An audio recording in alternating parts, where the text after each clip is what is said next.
faly miarabantsika rehetra indray rakizy. Ary faly indrindrandray androany hanolotra tantara mahafinaritra sy mahavariana ho anao. Enoy tsara ary. Ami kary Mikael, ny valim-bavaky Ami. Manana loko tena tianao indrindra ve ianao? Ny loko tiany Ami indrindra dia ny manga. Tiany ny lanitra manga, ny ranomasina manga.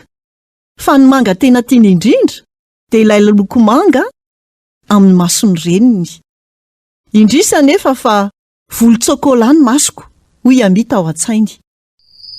Neny ô, mihaino ny vavaka rehetra ataoko ve Andriamanitra?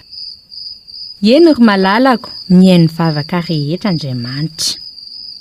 Na dia vavaka ataon'ny ankizy za ve? Mazava ho azy Ami a. Toa nandehanana matory amin'izay izao. Toa valina, matory tsara. Soava mandry neny. Vantany vao maty ny jiro dia ny vavaka tao am-pandriany Ami. Andriamanitra ô, afaka manao zavatra rehetra ianao. Niangavanao mba hanova ny lokon'ny masoko, volon-tsokola ho manga. Amen.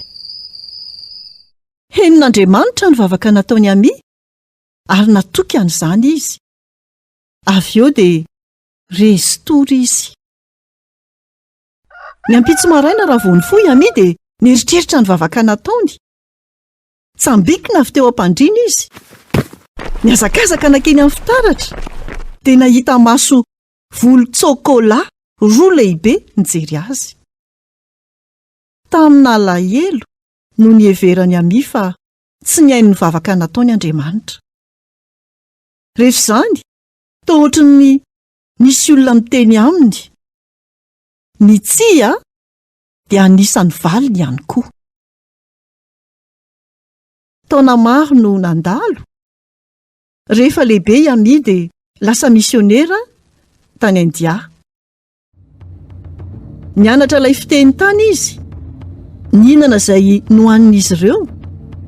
Niakanjo tahaka ny fomba fiakanjon'izy ireo.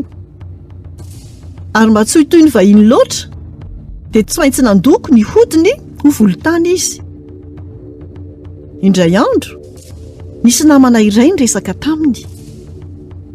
Ami, tena tsara mihitsy hoe volon-tsokola ny masonao fa tsy manga. Raha tsy izany dia ho hitany rehetra fa vahiny ianao. Ny maso miloko volon-tsokola? Nieritreritra ny vavaka nataony tamin'ny fahazazany Ami. Ny tsia dia valim-bavaka ihany koa. Valiny tsara avy amin'Andriamanitra. Indraindray Andriamanitra dia manome antsika izay ilaintsika. Indraindray dia mamela antsika hiandry. Indraindray izy miteny hoe tsia.